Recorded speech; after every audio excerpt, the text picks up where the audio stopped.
Hello viewers, இப்போ இங்கே எங்கே இருக்கீங்க பார்த்தீங்கன்னா ஒரு மாடை தான் பார்க்குறீங்க. மாடு நல்லா மூங்க தின்னு கிடக்கு. அது பார்க்க நல்லா அழகாக இருக்குது பாருங்கள். பட்டு மாடு பட்டு மாடு மாடு மூக்கு பார்த்தீங்களா எப்படி இருக்குது. பட்டு மாடு இந்த மாதிரி ஒரு அழகான செல்ல பிராணியோட நம்ம வீட்டோட இருக்கிறது இப்போ தான் வீட்டில் இருக்கையில் கிடைச்ச ஒரு அதிர்ஷ்டம்.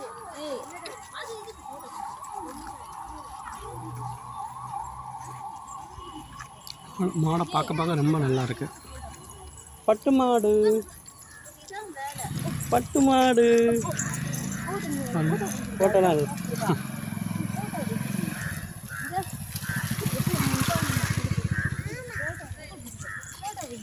என்ன இந்த மாதிரி நேச்சரை பாருங்கள், அதோட நல்லா டைம் ஸ்பெண்ட் பண்ணுங்கள். லைஃப் நல்லா போகும். எப்போயுமே வந்து கம்ப்யூட்டர் அதை எதுவும் சுற்றுறதை விட இயற்கையான படைக்கப்பட்ட உயிரினங்களோட கொஞ்சம் நம்ம ஸ்பெண்ட் பண்ணுறது ரொம்ப நல்லாயிருக்கும். காணோம் மாடு அந்த போயிடுச்சு, தூரமாக போயிடுச்சு. நம்ம பேசுறதை கேட்டு தூரமாக